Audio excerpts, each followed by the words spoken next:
Sure. Two monitors? Two monitors in your bag. Is a third?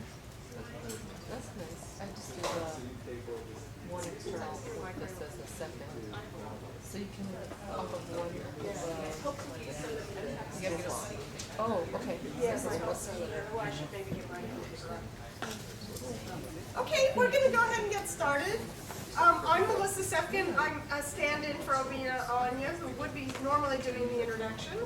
And so I probably won't do nearly as good a job as he would.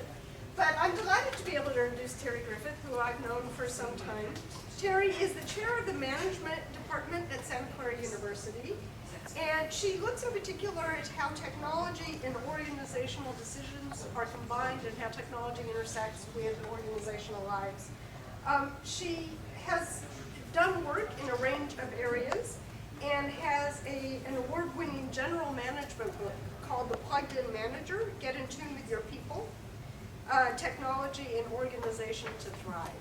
I run into Terry a lot at various meetups, and so we also study work and workforce kinds of related things, organization and technology, some things out in the community. And I can say that she writes a great blog that's worth visiting, and she publishes widely. And you all have her bio and list, and so I won't go through the whole list, but it's impressive and worth taking a look at. So our topic for today is the analytics of our work. So thank you, Terry. Thank you very much. And I'm absolutely thrilled because I do want to make very clear I am not a data scientist. I'm an organizational scientist who wants data scientists to answer all the questions that I have. And so what I'm coming to you today with is a whole list of questions, but also a kind of framework to put around those questions to maybe start up some conversations. I know there is a call that's gone out from the National Science Foundation looking for academic and industry connections that have real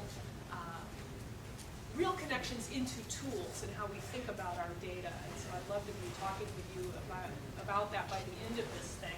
And that was an amazing introduction, thank you. And I'll add just a little bit more kind of color commentary to this. I do have a hashtag up there. There's another talk going on right now about verse with a colleague of mine, Alan Lepovitz, who does a beautiful job doing analysis.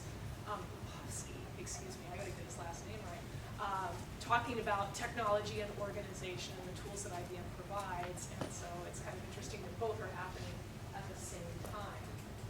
I'm interested in all kinds of innovation. I teach the Innovation Core course for the Management Department, and it's very interesting to watch the innovations that we've had in sailing recently. I'm especially interested in the changes to aviation. This is the first rotable aircraft. They've also got the first electric aircraft coming out now. So it's a time of great interest about how the things that we try and do and the tools that we try and do them with continue to change. But analytics is kind of the backbone of some of the future changes that I see, especially as we think about our work. My background is I went to Cal, and Cal was smart enough to make sure that I could not double major in statistics. They put a particular roadblock in front of me, and that was quite effective. Carnegie Mellon was where I really came to understand the importance of the interdisciplinary nature of studying the questions of work. So I sit in the management department, but I actually publish in management and information systems. In fact, sometimes more in information systems than I do in management. And that interdisciplinary approach is the thing that I think makes it all the most interesting. And certainly if we look at the future of work, something that I've been looking at for a very long time, this has become the most interesting period of my career, because at the beginning, very beginning, I collected data in 1984 on telecommuting. People said, oh, that's silly stuff. That's never going to happen. That was a good one. 1987 is when I collected my dissertation data. And you'll notice if you can read very tiny print, it wasn't published until 1993. And that's because the reviewers would write with things like, this is fascist. How dare you even have done this? How did you get it through institutional review? And it was about monitoring people's work. Now we monitor everything. People pay to be monitored in finer and finer increments. So again, it is the most exciting period of my research. Monitoring in what sense? Excuse me? In what sense is it monitoring? What pieces of us is not monitored. I'm monitoring my steps right now. The computer's going to know exactly how long this talk took. We've got video analysis of who was in the room. Drones flying. I mean, it's. I was at a talk last night where they were talking about you can buy a drone that will follow you around. So you put a little tag on, and the drone follows you around and takes pictures of you throughout the day. So, and people are paying hundreds of dollars to have that opportunity, right? But back in the day, the reviewers felt it was problematic. Now, the people actually involved in the research, some of these were at Hughes Aircraft, so now you know we're going back a while. They were like, this is the best thing ever. The manager stays out of my office, right? Which is a much better thing. More recently, since I made it back to the West Coast, I do most of my work inside organizations, and ideally inside organizations, multiples of them at a time. Right now, we're doing work with Finnair and Sonera together, two Finnish companies. Intuit, I love to use as an example, because if I talk about Google or IBM, people go, they can do anything. Of course that worked for them. But if I talk about a company like Intuit, it makes tax software. People go, I can do that too, right? And so they're a little bit more accessible for some of the examples. I serve on the advisory board of MentorNet. I'm sure there are many IBM people involved in that. It kind of keeps women and historically underrepresented groups in STEM fields, both all the way into grad school and then into their first jobs. And I'm an investor in a company called Tiempo that helps in kind of time tracking so that independent contractors get paid more quickly. So again, linking the technology in the process of work. Another shift I've seen in the last few years, first of all, the idea that I would get invited to an analytics presentation is a lovely example of how we are seeing these crossovers.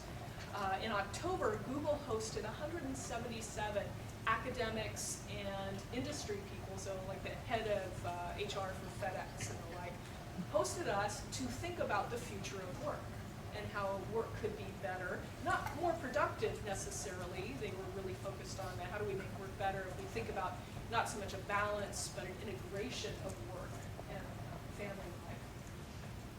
But the perspective I bring to this kind of puts some boundaries around this very broad topic. And Melissa mentioned that I have a book that's out, came out in 2011. The idea there was to take a phrase that had been around since I think the 50s, that had not really been used, socio-technical systems. I can't really walk into any kind of an organization, even in the Valley, and say socio-technical systems and be taken very seriously. The people in this room might say, well, of course, that's what we're talking about. But the real world was not latching onto that idea, not latching onto the idea that you never try and implement just an organizational, just a technological, or just even a human change by itself. You always have to manage those three dimensions at the same time if you want to be successful.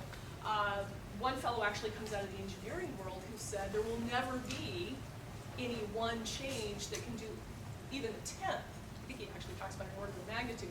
An order of magnitude difference in terms of the kinds of benefits that you can get if you manage multiple dimensions together. And so that's what I tried to do there with a general audience kind of perspective. And when I talk about being plugged in, I don't mean all these little gadgets. I think this was in an AT&T store. We all took off our monitoring devices and took a picture of them all at once. It's not like this. This is one of Microsoft's Connect deals. And it's not even like that. Although sometimes I wish I could do that for some of our studies. It's really more about being up to date, aware of the options in your particular setting across the dimensions of the human, the technical, and the organizational. And then one of the other aspects that came out of the research that's behind this is that there's also this dimension of emergence. That the most plugged in people, the people who get noted by their peers as being, in the academic work we call it system savvy, but marketing people don't like that phrase. So the most plugged in people also know that they're going to try something and probably have to make a change. And so this issue of emergence comes up time and time again. That book, I think, is a great offering. I use it in my courses, so a lot of other people do as well. But it needed a prequel. It needed needed something to set it up. And so the current project I'm on is one called Lead by Letting Go. And it's letting go of kind of these 20th century boundaries and processes that may have been put in place because we didn't have the tools to do the things that we can do now. And it's been interesting. I think what's going to happen is this project, the Lead by Letting Go, kind of says this is how you want to design work. This is how you want to design an organization. And then the plugged in approach is, given that you're in that work, given that you're in that job, how do you actually do that? How do you manage change in that kind of a setting? So let go, but don't let go of everything. Right? You've got to hold tight to performance standards, the human relationships that you need to get work done, the value of education, and does anyone notice anything problematic about this airplane? Yeah. Closer to the phone. Shouldn't do that. Talking about that emergent dimension. We could do this better.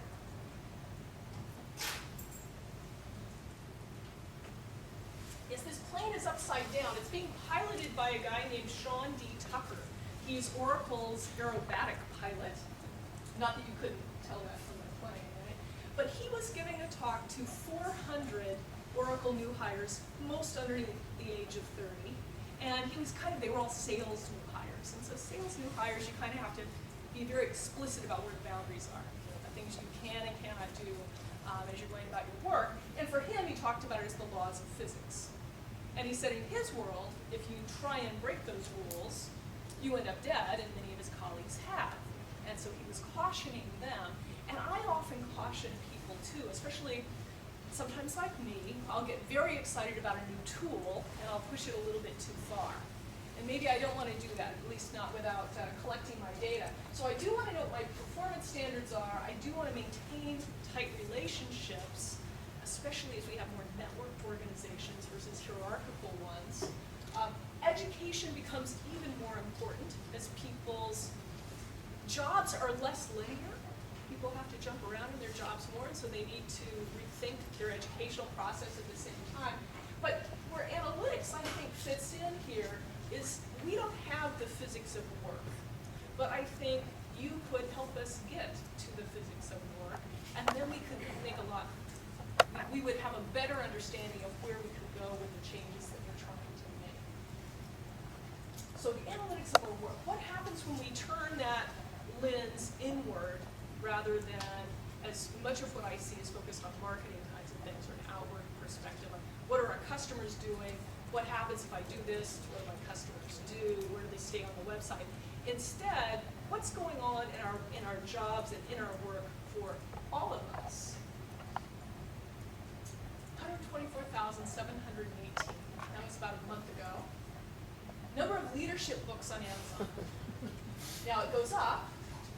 123, 931. This was about 10 days ago when I wrote the basis of this talk. What's a little bit interesting is it went down 200 when I looked at it yesterday. So I don't know quite what they're doing with their analytics, but these books on leadership are almost entirely focused on interpersonal leadership. So George Washington, he's actually resigning his commission there to get into politics. But you'll notice that there's like this golden light on him as the leader.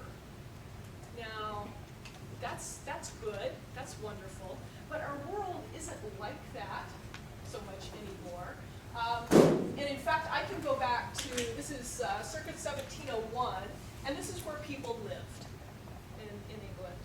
Then, after the Industrial Revolution, 1911, they're putting this one up, this is where people lived. But now that's shifting again. Silicon Valley may be a little bit of an exception, but people are moving away from their leaders. So interpersonal leadership has to shift if it's going to be effective. And perhaps interpersonal leadership isn't really what we should be so focused on anyway. This list comes from Scott Berkin's website. Scott wrote a book last year. I'm not showing the cover because I really hate it. It says The Year Without Pants is the title of his book. I don't like the title very much either, but it's a really good book. It chronicles his time working for Automatic. So Automatic is the company behind behind WordPress. They've never had a place. They've always been a distributed organization. They're all over the world. I have an alum that lives in Milan, and I said, well, why do you live in Milan? I'm assuming it's, oh, you know, my partner lives in Milan. She goes, don't you want to live in Milan? Good point. There's benefits there. But, so you see Automatic at the time, 245 employees, GitHub has 100 employees. They also have some physical locations, different ones. He starts posting other companies that are fully distributed, and then he asks this question, well, what other companies am I missing? There have to be even more. And just as I was most recently looking, there were 120 additional responses to the question of what other companies are fully distributed. So again, the idea of interpersonal leadership as being the thing that takes us forward in an organization, that is a harder thing to do in this kind of an environment, and it may not be what we should be wanting to do anyway. What does fully distributed mean? Fully distributed means we don't have an office. If we get together, it's temporary, perhaps at a hotel. We go to a co-working space to have a meeting, but fully distributed. One of the first kind of normal companies, Verifone, was a fully distributed company back in the day, so well before I guess HP bought them. And they would talk about themselves as being a blueberry pancake company. So, you know, the batter kind of held them together, but they were each these little juicy blueberries out there in the world. So work is distributed in time and place, and more often enabled by technology than location. I've done a lot of writing around, meetings kill. When the new basis band comes out, we hope we're actually finally going to be able to run a study that shows the impact of stress during stupid meetings. Right? So there are good meetings, and we'll look at positive stress, and then there are stupid meetings, and we'll be able to track that and hopefully put actual, physiological metrics behind that. The framework, though, I promise you a framework. In the 70s and the 90s, Kerr and Jamir talked about substitutes for leadership. So starting in the 70s, they were talking about substitutes. And now we tend to soften that just a touch when we talk about complements to leadership, because leadership doesn't go away. And in fact, great leaders use lots of complements for leadership. And so what they're talking about there, and I'm getting cut off a little bit, so I think that the next step is going to be this idea of lead by letting go. So acknowledging that it's not so much about what we do face to face, but what we do as an organization and in our work more broadly. That substitutes for leadership point to unobtrusive and impersonal forces, things like technology, task characteristics, the professional standards we bring to things, policies, rules, procedures. Those are things that are like substitutes for leadership. And with that dissertation data back from 87 that I collected that. I actually presented that work in front of Steve Kerr, and Steve Kerr sat there kind of where Ron's sitting, and sort of with the same kind of thing said, well, isn't that just substitutes for leadership? And I went, yeah, sure. Because when we start monitoring performance and how we set up that monitoring, whether or not the data is just for us and we're monitoring ourselves, or if it's I'm just showing it on my dashboard. So work.com, part of Salesforce's big deal, certainly has that capability. Did you get the thing done? Can the other person go forward? Did the other person say, yes, that was great, you did it really well, I want to give you, some Amazon credits for that, right? Performance and monitoring has really come a long way, and those are all complements to this thing that kind of steps away from George Washington, the glowing light version of a leader.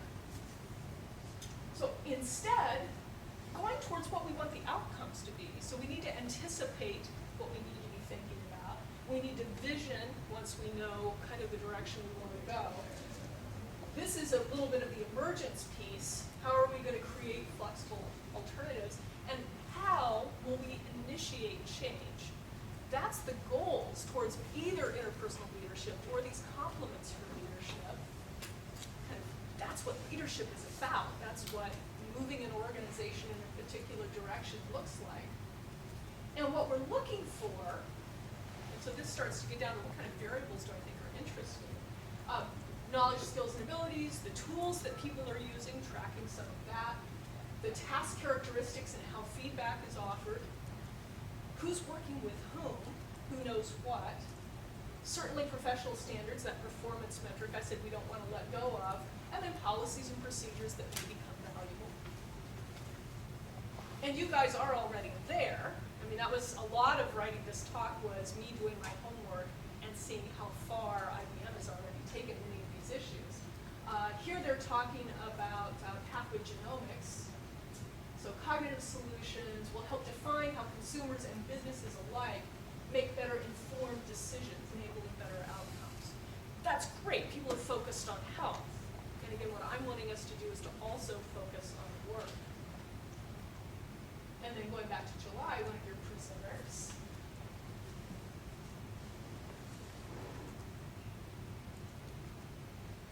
Also talking about actionable information. So how can we actually take action?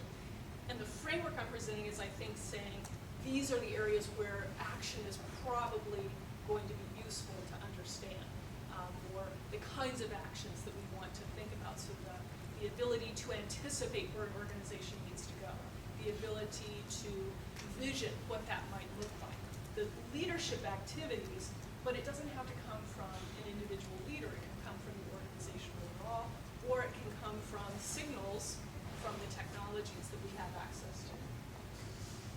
And these are all the things that I find interesting and where I think an analytics backbone would be helpful and push us in a great direction.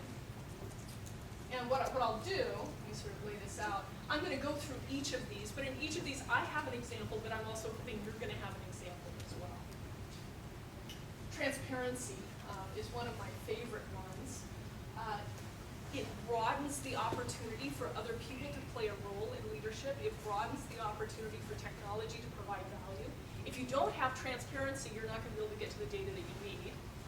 Right? And if you don't have much transparency, even people won't be able to give you good answers to any kind of question because they won't have the background.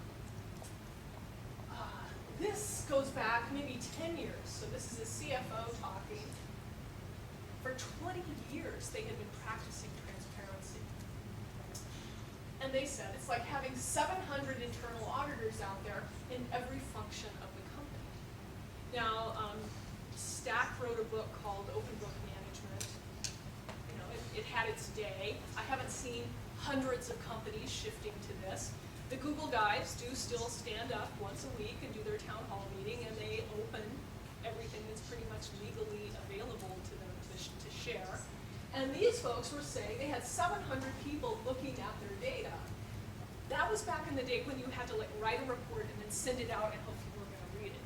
It wasn't in a day where you could have a dashboard that sort of helped people come to understand it. They had to teach people about the financials that they were looking at, and then they had to make sure that it got out to them with someone. The friction for doing this is so much lower now than it was. And also, I think the risk for not doing it is higher because so many other people outside your organization can figure it out too. You know, people used to say, well, I don't want to share pay data, right? There's tons of studies that show sharing pay data actually makes sense. Your return on your investment, if you think of each merit increase as being an investment and performance, is much higher if people understand the whole system. And they say, well, we can't share that. It gets shared anyway, and now it's even easier for it to get mistakenly shared, so you might as well just plan for it with me kind of thinking there.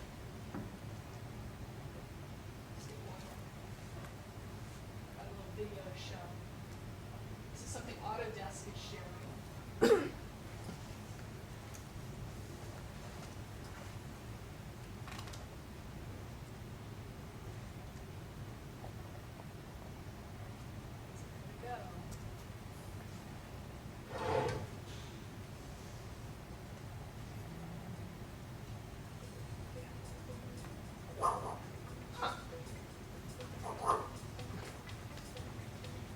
Amazing things are happening, we just can't see them.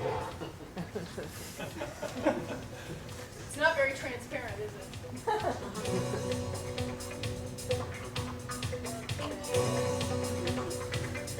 to give it a shot?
guys seen the baby video? Oh, this is, if you search on IBM Baby Analytics, it's kind of a cool little video, baby clothes and all of that. Because the deal with the baby one is working with one of your partners in the incubator, they're able to tell, I think it's 24 hours earlier, remembering this number, 24 hours earlier if the baby has an infection, and for a premature baby, that's a lifetime. So that's a lovely one. If I'm going to look at organizations, I'm going to look at the Autodesk video, because even as someone who doesn't even understand how they're collecting that data or how they're making the data move around like that, I can turn around and say to anyone, do you understand now the cost of restructuring? You're seeing explosions, you're seeing separations, pieces of that organization being ripped out and moved around. And I think it's much easier to highlight the cost of restructuring than it is if you just take a normal org chart and you say, well, we're just going to move this group over there. And people go, oh, okay, that's fine, good. Cisco does it once every, 3 to 5 years. It's incredibly costly, both in terms of actual dollars and the human relationships and the organizational process that goes along with it. And that does a beautiful job of highlighting that issue. But the question I would have for you is, what other intersections might there be around organization science is focused on transparency and analytics or data science is focused on the data that's available? What else could we be thinking about? Terry, one thought on maybe it's a what else to think about, but it's related to the point about the cost of restructuring is how would you calculate the cost of not restructuring? So I'm thinking that in some cases, having organizations stay stable, there might be diminishing returns over time because you need certain kinds of things to change. So, but I don't know what kind of data one would use exactly for that. I suspect we could take the data that they had, because they started, he goes back to 2007 with that data. You could take that original set and then do what ifs, perhaps, and say, well, what if they did stay? What would stagnation cost us instead of the ability to move and perhaps become more agile? Or, back to kind of my initial point of what are the human, the technical, and the organizational opportunities to say, given that it looks like there's an immense cost, how can we reduce those costs through maybe having access to different kinds of technology, different kinds of information? That might be the good what if on it. Okay, so that's two. Anybody else?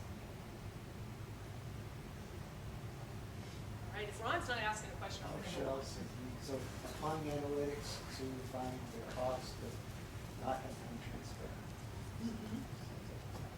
Oh, and that one's probably even relatively easy to find the data on, because transparency happens even when it's not planned for, and then you can look at the cost, both in terms of what is often a PR cost, but other kinds of costs that might go along with that. So you get lots of natural experiments that would help you dig into that one. I'll let that topic go. This one I got to speak about, or raise as an issue last night. We're actually going to have a talk on it in a couple of months. So job design, like I'm going to have this job, this will be my work, this is how my performance will be measured, used to be what HR folks did, and they were trained to do it. So they knew that feedback from the task itself was important, autonomy was important, human differences and the preferences around autonomy were important. So they had background and they would design jobs. And then you would have a job description and you would have performance management around that. It all made tons of sense. Jobs aren't like that anymore.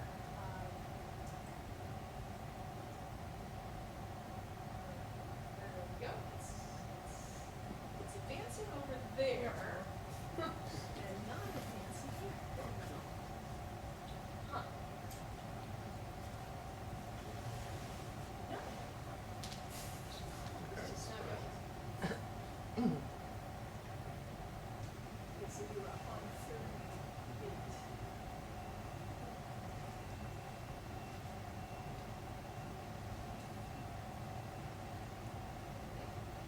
There we go. Thank you again. Every now and then you have to kind of kick it. So Hackman and Oldham were sort of the key players in the job design literature back in the day. And more recently, flipping the order of authorship, and unfortunately Hackman is no longer with us, they acknowledge that jobs aren't it anymore, that it's going to be more about work, because so many more people aren't in a job. They do work, and they may do it for many organizations, but they're designing their own work, so the boundaries have shifted. And so what do we know about that? Well, LinkedIn does a decent job with predictive analytics and saying, okay, I know about you, I know the things that you've been looking at, here are some jobs you may be interested in. That's pretty simple. I want them to go further. I want them to say, well, Odesk and Elance, who have now merged, they take on, small projects. They, I might have a coding project, so I post it, people bid on it, I hire someone, they do that project, I rate them and move on, right? So the smaller project-based work. I want to see predictive analytics, not only that's going to say, you've been doing a lot of these projects, you really need to move into this work if you're going to be able to increase your rate, and you've been doing a lot of this, but the field is starting to blow past you, you better get on Coursera or wherever and learn this next thing, or you're going to be left behind. That's where I want to see the predictive analytics go. And so it kind of brings us back. You can take it to a very human level to say, I open up my computer in the morning and they go, today it's raining out. It's going to be kind of a dreary day. You better do something that gets your brain flowing. Or it's a gorgeous day. If you get a lot of work done right now, so just crank through some things, then you can go out and enjoy the day. Things like that. So about microcosms of my work, but then also, all right, this is the progression you're in as you're thinking about your career. This is the progression between work and education and back and forth. It can go from the most micro to very macro. And I haven't seen much of that. I think what LinkedIn's doing right now is pretty simplistic. And I'm going to have to ask the Odesk Elance folks if they're moving in that direction. I don't know if they have enough Slack resources to be able to do that. You folks do. The other side of that, this is half an hour, just half an hour, is for the organizational opportunity is to think about, so those are great visions for what it means to the workers at the other end and how they can take advantage and use that for the analytics. But for organizations, it's the kind of analytics that could help you figure out what is the best task size. What kind of jobs should I be putting out there? How could I get people, how would I know if I need to assemble sort of teams or there's dependencies between the parts? How can I assemble this so that it can be structured in the right kind of way? So there's a whole host of opportunities, I think, from the side of those who are requesting work and trying to get things done through those models that the analytics can be hugely valuable. You're preempting one of my other slides. Okay. But only because I completely agree. So let's go and talk about that one. And this is an example that gets used all the time. I think it was Kasparov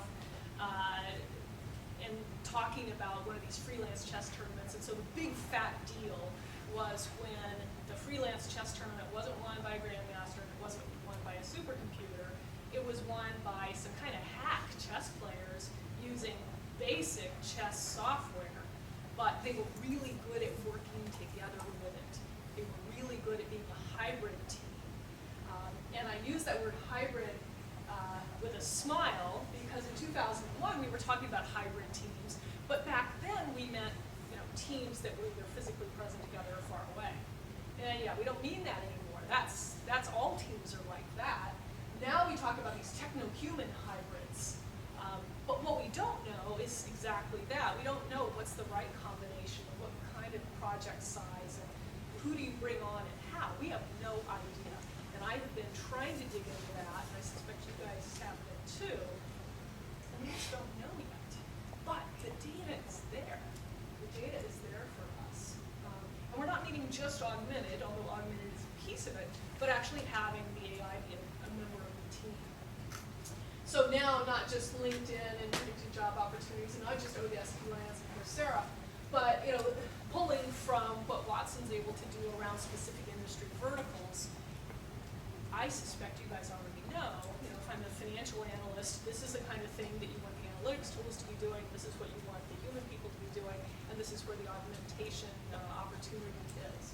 I just don't have insights into that, but again, I suspect you guys do. Does anybody want to tell me the answer? It's one computer and 5 people in it. So it's really about a make-buy team building decision. So we don't know how to compose the team in this new environment. We hardly know how to compose a team with face-to-face folks. I've got a NASA proposal. I'm a member of the team that's pitching for NASA. And we're doing composition for long-duration space teams. And then how do you train those folks to deal with the conflict that will in fact come up, and how do you deal with the fact that almost always in these missions you've got, you know, a couple Russians and a couple US and maybe somebody else, and almost always, you know, the Russians are the pilots, the mission specialists are for the US and someplace else, and it's destined to create conflict that in a teeny tiny space capsule is not what you want.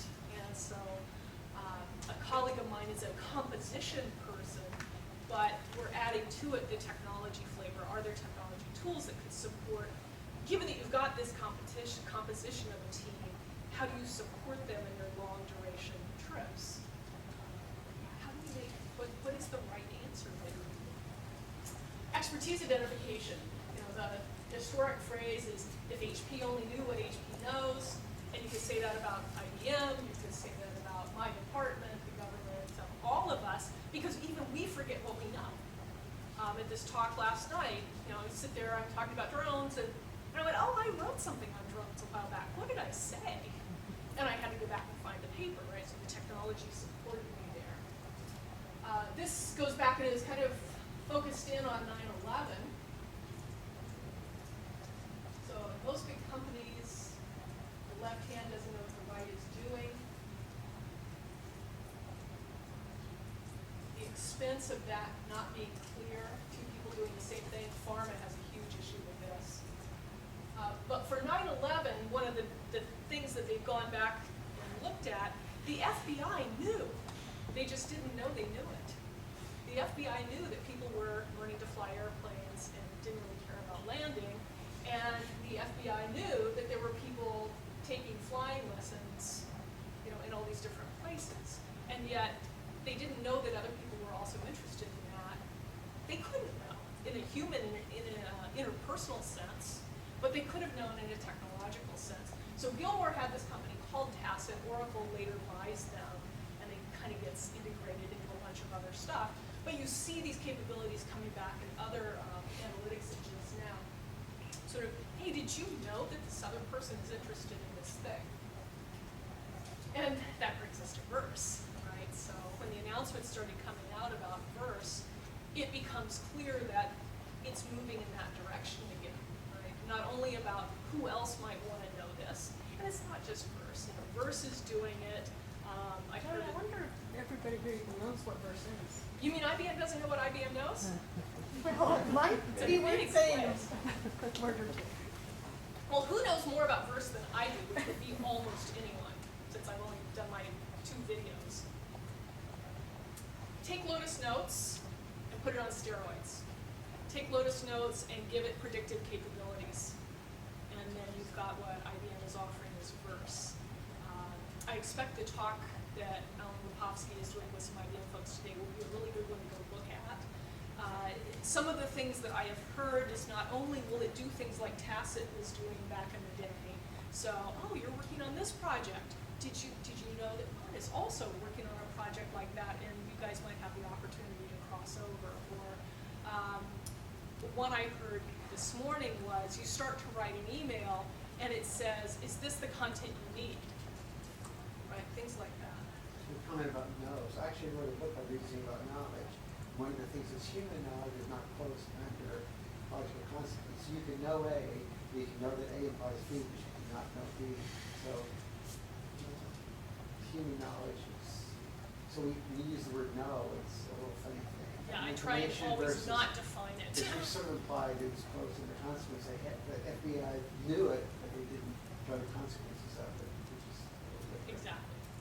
It just doesn't sound as good on a slide. Right, it sounds cool to say they didn't know what they know. Yeah. So, again, Verse is pushing us back in that direction. That was a good catch. Pushing us back in that direction. Evernote is going in that direction where it is predictively offering you, and some people will say, oh God, we're just going back to Clippy. But hopefully it will be a smarter Clippy than we've ever had in the past. This will be wonderful. If it is offering the things that it says it's offering, it's going to be a wonderful thing. So it's time. It is, but you have already, people inside your organization have already tied analytics back to expertise identification and predictive analytics around what is it that you need, what content you need to be able to actually do your job. Now here, let me have it ready for you already. Work practices is another fabulous one. And with Verse, this will also be true with IBM. You know, what does Google know about how we all do our work? Maybe not for you folks, because I'm going to guess that most of you don't spend your days immersed in the Google environment, but I do. We're a Google Apps for Education site, and I was the lead on the committee that had us pick Google over Microsoft 365. They know everything about how I work. I don't know if they're watching, I don't know if they're analyzing it, I kind of expect they are.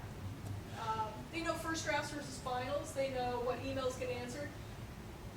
First, they actually talk about this email routing issue, so I know Verse is going in that direction as well. I also wonder about physical activity and productivity. This is Jawbone from the Napa earthquake. So this is a flex, but Jawbone shared with the world this information. Let's see, percentage of upwearers who were awake. You know, 9 p.m., everybody pretty much is awake, everybody starts to go to bed. By 3 a.m., thank goodness, most people are asleep, except the earthquake happens.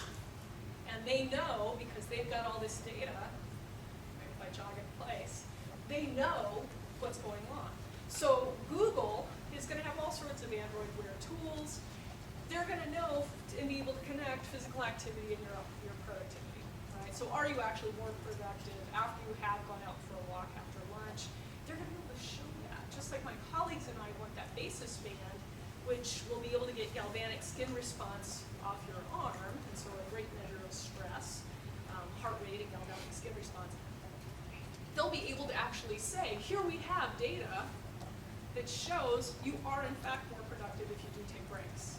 And we've got little pieces of that now, but we're going to have much more substantial data than we've ever had in the past.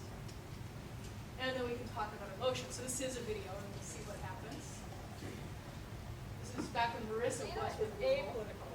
I think that I call this, you know, there's a very interesting feeling around Google. People will come in like, oh, that's the audio too. Oh, and it always stops on a bad frame. Can't talk about Hulu anymore. Yeah, it's that. The Yahoo engines cut her off. I can also pretty much give her a talk. It's very short. data is apolitical. I think that I call this, you know, there's a very interesting feeling around Google. People will come in, like my friends would come in 2000 and say, wow, it's like Stanford stock options. Because it has a very academic feel.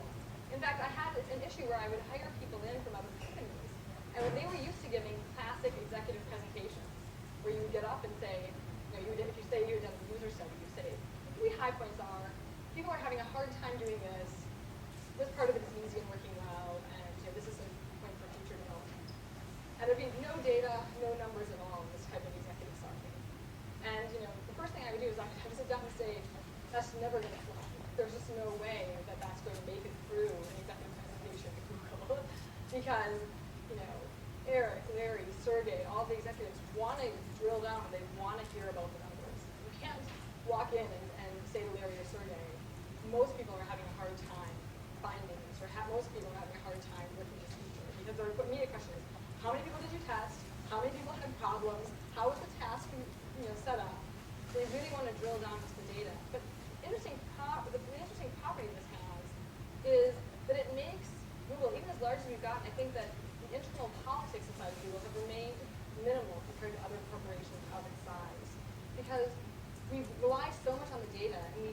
much measurement that you don't have to worry, will your idea get picked because you're the favorite, or will someone else's idea get picked because they're the favorite, or because they have a better relationship with the person who's the decision maker. The decisions get made based on data, and that really frees people from a lot of those types of concerns. Right? You know, when I do user interface design, a designer will come to me and say, well, there's this green on the interface and there's that green on the interface, or can they go this way or that way? And we don't need to make an arbitrary decision, because we'll just run both of them on the site, what we call split A/B testing, where we give some users one experience, some users the other experience, watch the data and the metrics that come out of that, and we'll be able to scientifically and mathematically prove which one the users seem to actually be responding to better. So we're blessed because we have a really large user base and we can do things like that, but I think it also has a really nice property in that the decisions and the way people relate to each other is a lot less political. So a lot less political. I used to teach an MBA course on power and politics. And I don't want any of us teaching that course right now. I would prefer, because they can only take so many electives, I prefer they take an analytics course. And I prefer that the organization be run that way, although they've lost a lot of designers. The designers who go, well, that's not the prettier color. And they go, well, too bad. The prettier color doesn't get people to click. And we make money when people click, so we're going with that color. And they've lost people as a result. But it's pretty clear that's how they push the organization. That said, when she gets to Yahoo, she cancels telecommuting. Now, she cancels telecommuting for a pretty good reason. There were people cheating the company. They were running other businesses on the side. They weren't actually doing any work. But instead of firing them and talking that through, having the data to do that, instead she talks about how, well, innovation can't happen if it's not face-to-face. We have lots of data that say that's not the case. Innovation can happen in many different settings. It doesn't have to be something where it's all face-to-face. So I don't know what was going on there, if she's changed her views or not about data. But I like the idea of being an analytics-driven organization rather than a politically driven organization. Also brings us to this issue of, well, you know, politics, how about emotion? Facebook certainly got snapped up in this one. What does Facebook know about the relationships of emotion and action? And they know a lot. We know they know how to code emotion, because actually some of my colleagues were working with them on that, not my colleagues, people in my field. They know when an invitation is sent. They know whose invitations get responded to. They know whose invitations get looked at. Do they know more about power and influence than any other organization has ever known? It may well be the case.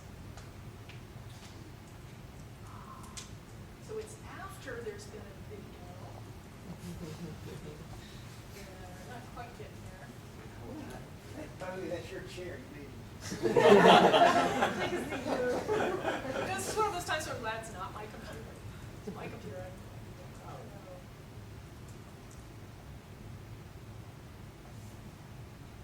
All right. So that's kind of the emotion side of things. And then kind of, you know, pushing this along a little bit, the pace of innovation and research. I've always had this fantasy that Watson is going to start writing my literature reviews for me. And that Watson is going to keep them up to date, because I'm a journal editor, and one of the things that makes me crazy is I would be reading a paper, and I'll go, this paper was written 2 years ago. They've obviously sent it somewhere else first, and now we're getting to see it. Okay, that's great, and this is for organization science, so it's pretty high in place. But I can tell just by glancing what's going on. Now, if we had access to the strength of things like Watson, and I say this because then I went and looked at all the things that the marketing folks are saying Watson can do. Of course, it's better. Because you guys are all still writing your own liberties, aren't you? Yeah, it's all true. That I would, you know, tell it, I would give it access to all my information, I would give it access to the things that I own subscriptions to, and that then I wouldn't have to write that literature review anymore. It wouldn't be literature review, then I write a model. I'm going to write a model. Watson's going to go, oh, well, here's the literature review you should have written, so I'll just write it for you. And then what I want in my fantasy world is that literature review to be dynamic. My model may be static because I'm going to write that paper once, and you know, I find a way to cycle back to it. But I don't want, when I have my literature review out in the world, to have people go, oh, you know, this was obviously written 5 years ago. I want it to be updated. I want the most current material to be there, and maybe even little highlights that say, this is in support of the model you're about to see, or this actually refutes a piece of this model. So, beware as you come into this. I so look forward to that opportunity. But going back to kind of what plugged-in management means, just adding that technical capability doesn't fix it. The journals have to shift what they say you have to submit to them. We, as the readers of those articles, have to shift what we expect. Right? Maybe the model does get refuted over time, and that's now present in the introduction in that first literature review. So the organization and the human expectations also needs to be moving along. And if all this were to happen, then I would get to focus more on the questions I would like to focus on, which in this crazy new world, who is doing the work, and how is it being done? We had employees. We can look at charts pre-industrial revolution and post-industrial revolution, and show that in the beginning everybody was a freelancer. Most people were. We all became employees, but now that's shifting again, and you're seeing things like freelancers having entire careers as freelancers, or moving back and forth within organizations. And you're also seeing shifts to volunteer work, so like the Mozilla Foundation and Firefox, and their ability to get people to just do work for free is something that we see a fair amount. But how does that all tie together? We go back to that work design question. How do I know how to put the team together? How do I know how big the project should be? What kind of training do people need to do that effectively? And we just don't know yet. This is my chart of the kind of the relationships between the number of people that are employees versus freelancing. And again, I have this belief now that IBM's already pushing that along. We're going to reimagine work. That sounds exactly like what I would like to see. Sadly, though, we have a long way to go. I was doing the executive education presentation at the Kellogg School of Management, and it was called 21st Century Management. And we had built this very forward-looking 5-day program.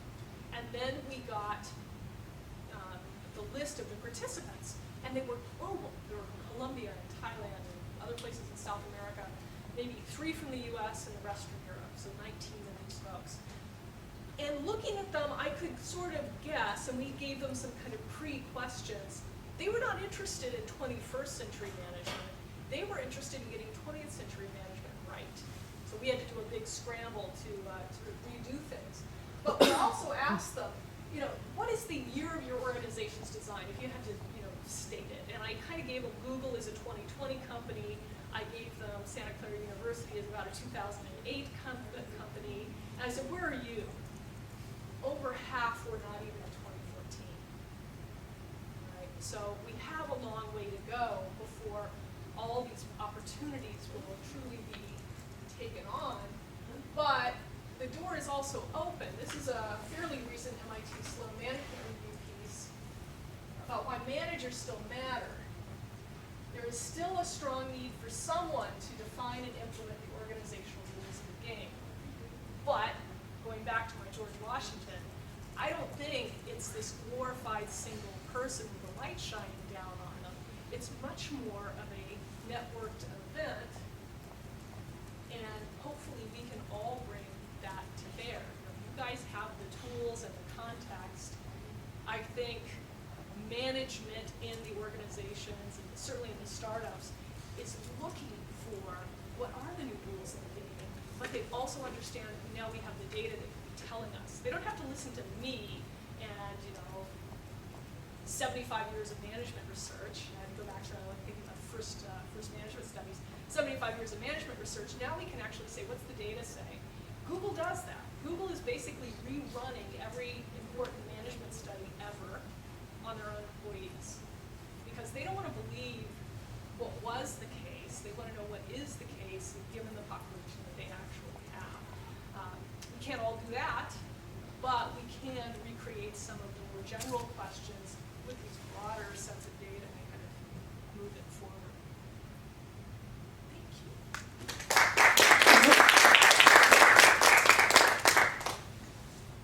So I think we have time for some questions if people want. We are at the 11 o'clock hour, but we can stay on. And I don't need to facilitate that. Why don't you just go ahead and I'm sure Terry's happy to hear from people. Nobody's already got the answer sitting in their office. I'm really sad. So I would have a question. So it seems from the talk that we saw from this woman, I think she was from Google, right? But you can anticipate trends, or you can get a lot of information from the data. But in science, innovation also comes from people who are going totally against what we are supposed to do, right? They come up with an idea where the most scientific community would say, no, that's not the way to go. So do we know today, in terms of innovation, if we could quantify innovation, which ones are coming from this trend, following the data and seeing the trend and being able to anticipate, or people who are going against the trend? I think it's going to be a question that I hope the data is going to answer for us. So in my field, actually I've got two examples of this. In my field, some people say face-to-face conversations lead to greater innovation. Serendipitous meetings. The fact that this room exists is kind of highlighting that point, right? That said, if I'm trying to put together a team and the best person for the team does not live anywhere near me, I don't want to cut off that opportunity. What I would say though is, depending on how small you can cut innovation, we can answer that question. And it's going to be not a question of is face-to-face necessary or not, although that's a good contrast, but under what conditions, with what tools, in what methodology. That's really where it needs to be. So it's not going to be either or, it's going to be some combination and some approach that will lead us there. But we've got that data, we just haven't been able to answer those questions. You know, people like me don't have that data. And what I'd like is for that to be. I'm wondering if we rely too much on data, but what I would call volume innovation, because you get a lot of data and it gives you a trend. But overall, we're going to normalize innovation in the future.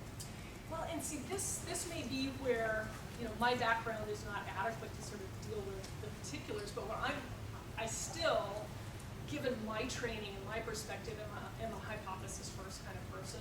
I will go out and I won't do a real ethnography. I'm not an ethnographer, but I will observe, I will watch, I will look at past scenarios.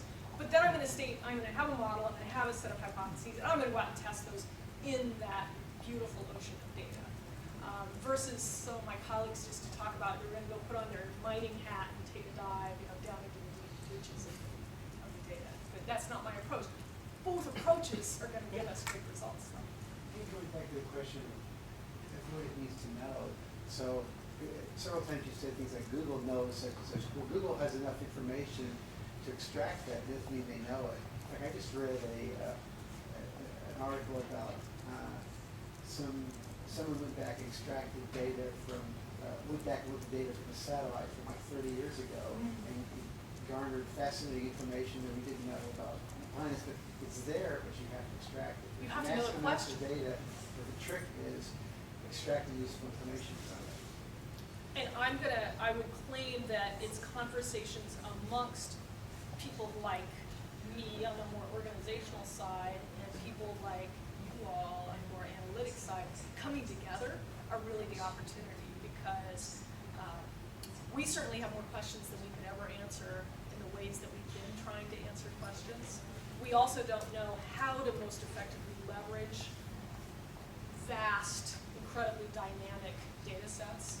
You know, I have no idea, I'm not trained in that. And I figure I'll let other people who have that skill set help me know. But I've got plenty of questions. It's still more of an art than science extracting information. This is mass communication. Exactly. What are the risks of running an organization by what the data tells you?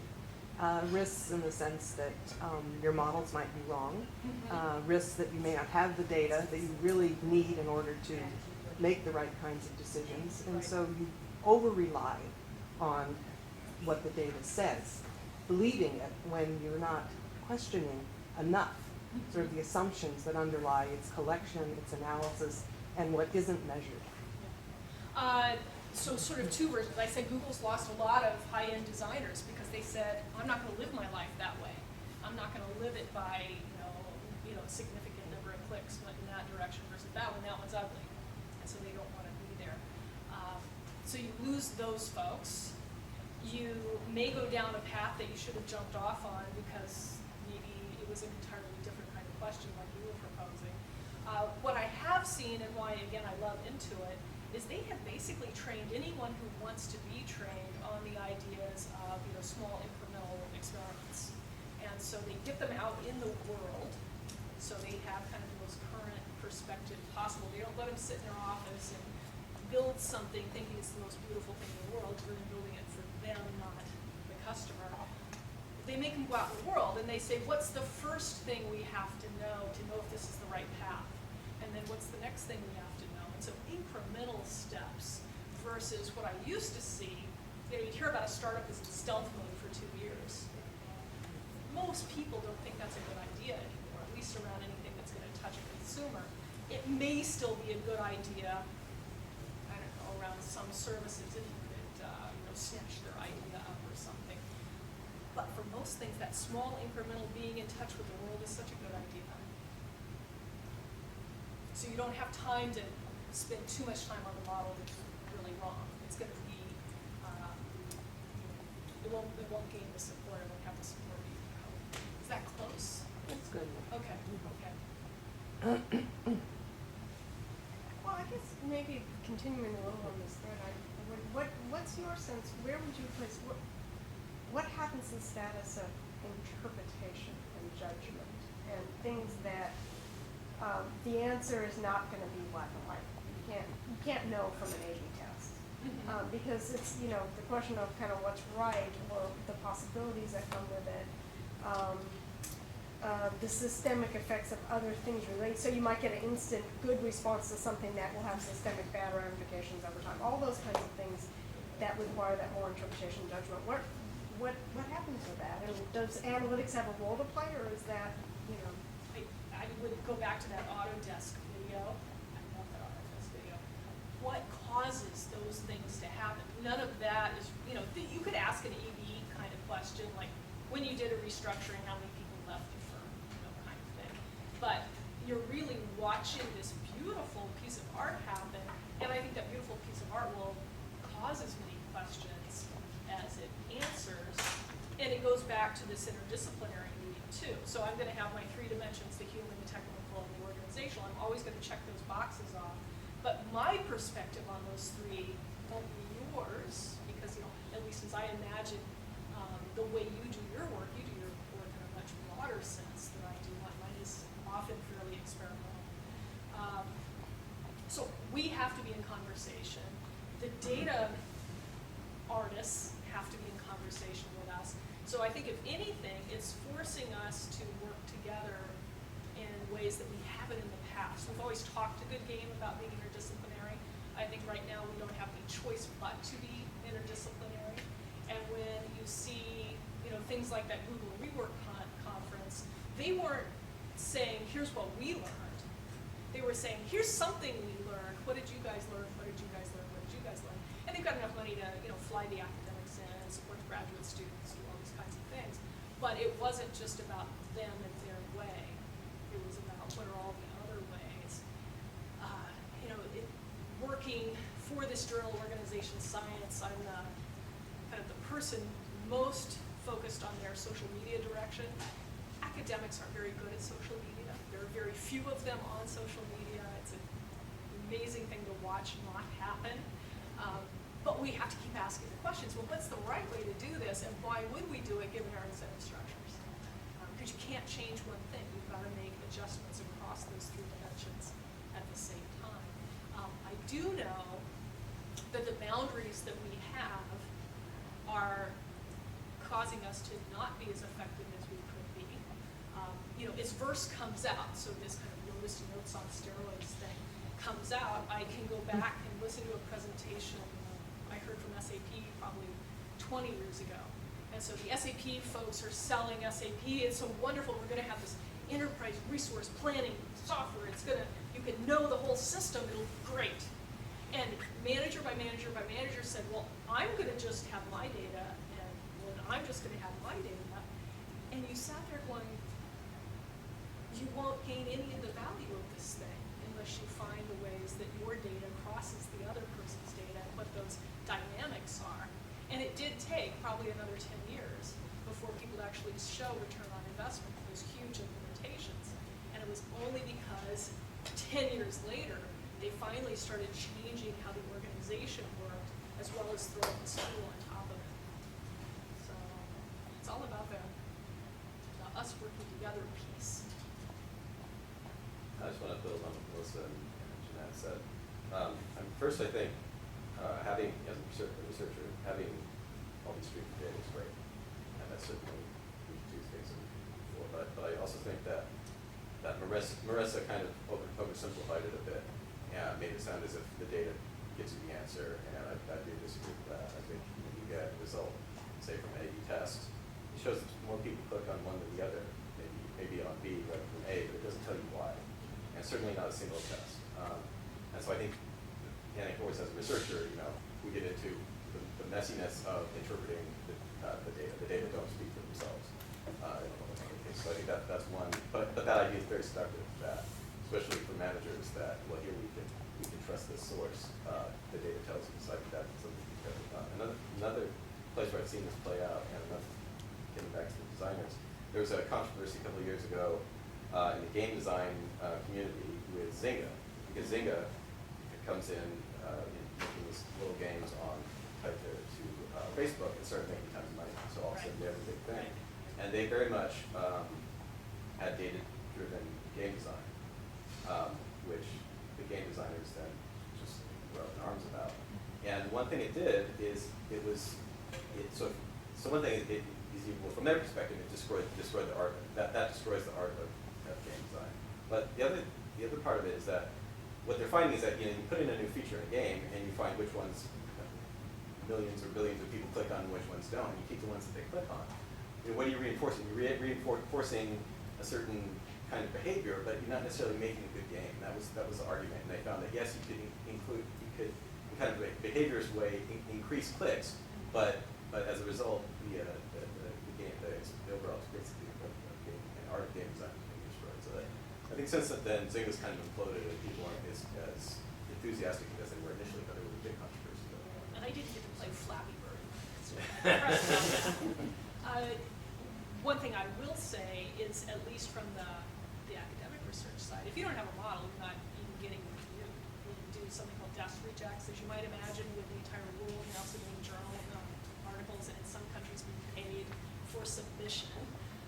We get many more, like 800, over 800 a year for a journal that used to get 300, and it just is going up crazy things. One of the first cuts is there an actual mechanism here? If there's no mechanism, we don't care. Yeah. So it's getting thrown out. I can't say that when I present to executives that they're always so focused on the mechanism. They kind of do want to know the outcome. But I think that's maybe the difference between what we do and what some consultants would do, which is give them an A/B test. Yeah, and I think the difference with Google is that the executives are researchers and scientists themselves. They can handle it. I think they can interpret it. They can handle the complexity of interpreting the data. I don't think executives anywhere can necessarily see with that kind of sophistication. But I also see it as partially my job with my MBAs to push them in that direction. Sure. And I can tell you, boy, do they not like it. They don't like it at all. But I think that's where we have to push them. Hold the line. As department chair, full professor tenured, I can hold one if I want to, and that's one I will hold. Is every assignment they do now, they actually have to do an experiment. So they have to do an experiment they can do in under 2 minutes, and they have to plan one that they could do with full organizational resources of a company that actually cares. Well, that's great. And if you can teach them those skills, then they'll be more able to handle it. I think just putting it into the existing system. So the 90 people I see every year, those 90, Right. they can do it with one Next teeny generation. tiny class. Next generation will be more data savvy, I think. Great, well, if there's nothing else, thank you again, Thank Terry. you so much. Come back to join us. Absolutely, and that is a slight update from the www.terry.net/Terry Griffith. Great. Thank you. And thank you, Moo, for all your saving the day.